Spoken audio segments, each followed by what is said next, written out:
Lalagay na natin yung battery. Paglagay nitong test rod, sa gitna yung black, tas sa kanan yung red.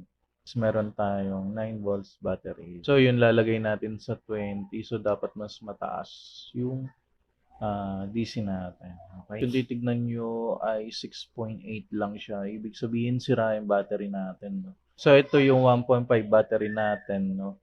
So check natin. Set ulit natin sa 20.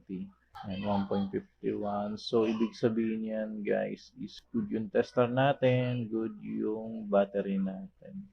Try naman natin sa AC. So kailangan naka 600 kayo guys. 236.